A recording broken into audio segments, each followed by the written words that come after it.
rod. Very nice saltwater combination. The idea here is we've got it load up with a sinking intermediate line, so we can get that weight down, get that fly down into the water, and present it to possibly flathead and whiting. All right, let's go hit it.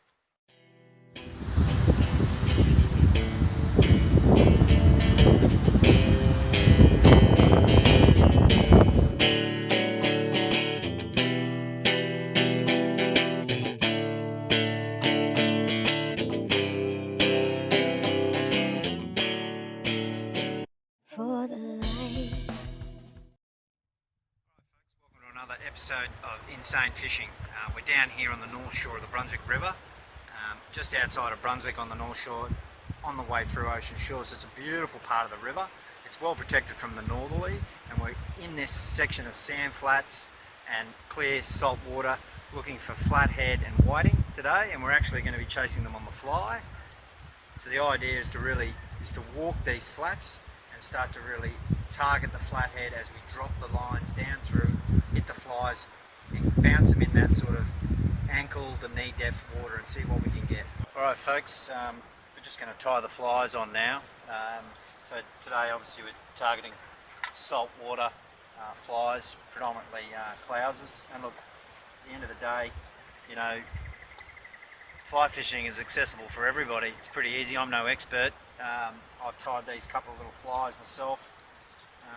Just get yourself a little bit of fly tying gear, and you can have a whole lot of fun, particularly on your own flies that you've tied. These are just little white and pink clousers that we use, weighted, so they get down there for the flathead. And look, these have been fairly effective for the flathead through here. And you know, it's one of those things where once you tie your own fly and you catch a fish on your own fly, it really does take fishing and your enjoyment of fishing through to another level. So we're just going to tie this. At the moment we're tying it onto a sort of 8 to 10 pound leader, and that just gives us that nice sort of invisible leader in the water and presentation for the flathead to take. Tie that out, and that fly should just present pretty nicely in the water for your average flathead. Let's go hit it. Alright, so we're going to target some of this water just on the other side of these rocks here. I tend to find that the flathead will come in and start feeding on bait fish just on the other side of the sandbank and the rocks there. So we're going to be casting up into the tide and letting the fly drop, come back across and bouncing slowly as we go. And we'll just work our way from one end down here, work our way back across, targeting the flathead.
Just had a nice strike and caught a nice little flathead just through this area as it drops around. There's a bit of dark water, just letting it sink down, strip,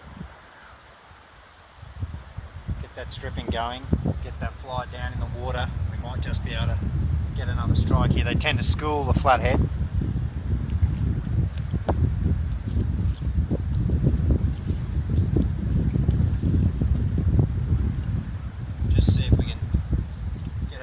Take, let that line sink right down, and then it's really just quite a slow strip. A lot of fly fishing saltwater guys do really quick stripping, things like trevally, tuna, flyhead, fly fishing for flathead. They're just looking to take a really slow presented fly, just bouncing slowly across the bottom, much like you would a soft plastic.